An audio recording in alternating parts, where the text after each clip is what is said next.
projet d'urbanisation de la capitale. Il faut dire que depuis, Paris n'a pas beaucoup changé. À cette époque-là, il y a eu le Grand Palais, le Petit Palais, la gare d'Orsay, la gare de Lyon. Gare d'Orsay devenue, comme vous le savez, musée depuis. Et donc, ils se sont dit, pourquoi pas revivre cette belle époque avec tous les artistes, toutes les influences qu'il y a eu, parce qu'il y avait de l'art qui venait un petit peu de partout. Les artistes venaient de partout, puisque en 1905, Picasso est arrivé comme beaucoup d'autres artistes étrangers, parce que c'était là qu'il fallait être, parce que c'était là que tout se passait. Alors, imaginez le vivier créatif de cette époque. Donc près de 600 objets sont présentés au Petit Palais parce qu'il fallait bien ça, au moins pour revivre ce Paris de la belle époque. Regardez.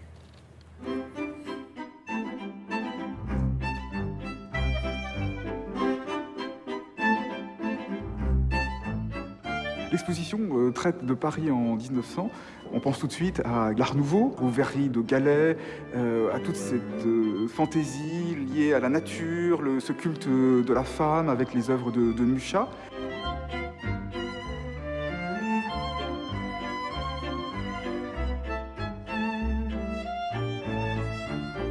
C'est aussi une période de rencontres de courants très variés, puisque les impressionnistes sont toujours là, les réalistes aussi, les symbolistes, et puis il y a des grands sculpteurs, il y a Rodin notamment, qui voit sa gloire vraiment s'affirmer à ce moment-là. À l'exposition universelle, il a d'ailleurs son propre pavillon, qui est un vrai triomphe. Un triomphe aussi avec un peu de contestation. Hein. Pour qu'un artiste soit connu, il faut qu'il ait un petit parfum de scandale.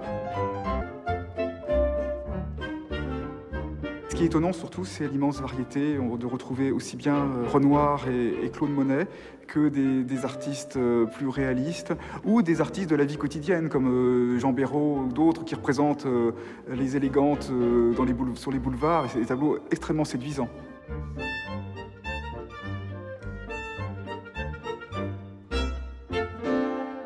Là où il y a quelque chose à créer, à innover, on vient le faire à Paris.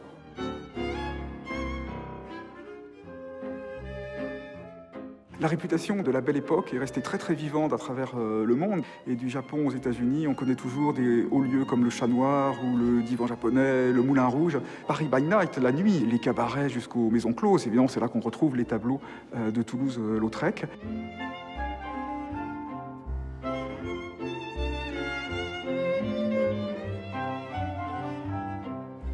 Les entrées de métro de Paris, c'est un grand coup de pub.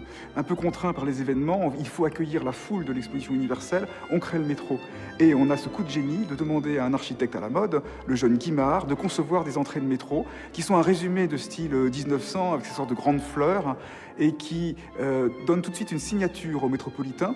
Et on associe encore de nos jours plus facilement Paris et le métro grâce à ce recours au talent de Guimard.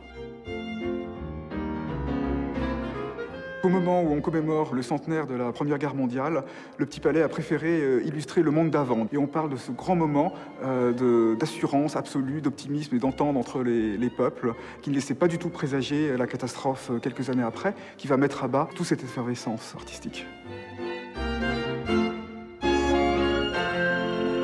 Voilà, ça concerne tous les arts. Et c'est au Petit Palais jusqu'au 17 août 2014. Petit Palais, vous ne pouvez pas vous tromper, c'est pas loin d'Élysée si vous voulez chercher.